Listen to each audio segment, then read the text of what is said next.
നമസ്കാരം. പ്രധാന വാർത്തകൾ.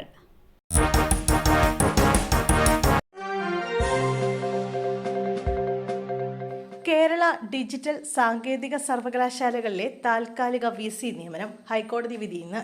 കേരള ഡിജിറ്റൽ സാങ്കേതിക സർവകലാശാലയിലെ താൽക്കാലിക VC നിയമനം റദ്ദാക്കിയതിനെതിരെ അപ്പീലിൽ ഹൈക്കോടതി ഇന്ന് വിധി പറയും.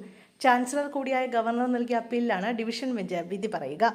സർക്കാർ നൽകുന്ന പാനലിൽ നിന്ന് താൽക്കാലിക VCമാരെ നിയമിക്കണമെന്നായിരുന്നു നേരത്തെ സിംഗിൾ ബെഞ്ചിന്റെ വിധി. ഇതിനെതിരെയാണ് ഗവർണർ അപ്പീൽ നൽകിയത്. സംസ്ഥാനത്ത് ഇന്ന് സ്വകാര്യ ബസ് സമരം. പരിഹാരമായില്ലെങ്കിൽ 22 മുതൽ അനിശ്ചിതകാല സമരം.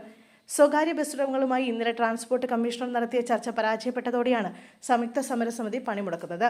വിദ്യാർത്ഥികളുടെ കൺസെഷൻ നിരക്ക് കൂട്ടുക, വ്യാജ കൺസെഷൻ കാർഡ് തടയുക, 140 കിലോമീറ്റർ അധികം ഓടുന്ന ബസ്സുകളുടെ പെർമിറ്റ് പുതുക്കി നൽകുക, അനാവശ്യമായി പിഴ ഈടാക്കുന്നത് തടയുക തുടങ്ങിയ ആവശ്യങ്ങൾ ഉന്നയിച്ചാണ് പണിമുടക്ക്.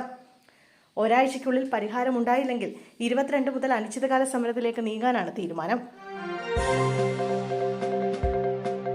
കാറും ബൈക്കും കൂട്ടിയിടിച്ച് തോട്ടിൽ വീണു. ദിവസങ്ങൾക്ക് ശേഷം യുവാവിന്റെ മൃതദേഹം കണ്ടെത്തി.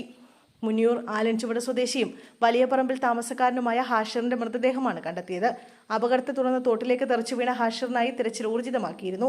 ഞായറാഴ്ച വൈകുന്നേരം 6-നാണ് തലപ്പാറ ചെറിയ പാലത്തിൽ വെച്ച് കാറും സ്കൂട്ടറും കൂട്ടിയിടിച്ച് അപകടമുണ്ടായത്. ഇന്ന് രാവിലെ നാട്ടുകാർ നടത്തിയ തിരച്ചിലാണ് മൃതദേഹം കണ്ടെത്തിയത്. അപകടം സംഭവിച്ചതിന് 500 മീറ്റർ അകലെയായിരുന്നു മൃതദേഹം. ഇടിയുടെ ആഘാതത്തിൽ ബൈക്ക് യാത്രക്കാരൻ പുഴയിലേക്ക് തെറിച്ചു വീഴുകയായിരുന്നു. സ്കൂൾ വാനിലേക്ക് ട്രെയിൻ ഇടിച്ചു കയറിയ അപകടം. 3 വിദ്യാർത്ഥികൾക്ക് ദാരുണാന്ത്യം. അപകടത്തിൽ നിരവധി വിദ്യാർത്ഥികൾക്ക് പരിക്കേറ്റു. തമിഴ്നാട് കടലൂരിനടുത്തുള്ള ശെമ്മൻകുപ്പത്ത് ചൊവ്വാഴ്ച രാവിലെയാണ് അപകടം സംഭവിച്ചത്.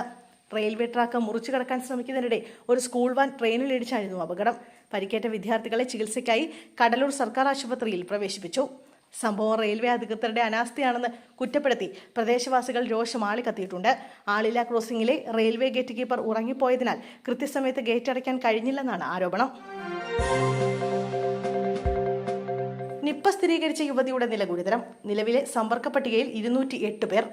പാലക്കാട് ജില്ലയിൽ നിപ്പ സ്ഥിരീകരിച്ച യുവതിയുടെ ആരോഗ്യനില ഗുരുതരമായി തുടരുന്നു. യുവതിയുടെ സമ്പർക്ക പട്ടികയിലുള്ള ഇതര സംസ്ഥാന തൊഴിലാളികൾക്കായുള്ള അന്വേഷണം തുടരുന്നു. സാധ്യതാ ലിസ്റ്റിലുള്ള 4 പേർ ഐസൊലേഷനിൽ തുടരുകയാണ്. ഇന്ന് 3 പേരുടെ സാമ്പിൾ പരിശോധനാ ഫലം വരും. 208 പേരാണ് നിലവിൽ സമ്പർക്ക പട്ടികയിൽ ഉൾപ്പെടുത്തിയിട്ടുള്ളത്. 9 പേരുടെ സാമ്പിൾ പരിശോധനാ ഫലം നെഗറ്റീവാണ്.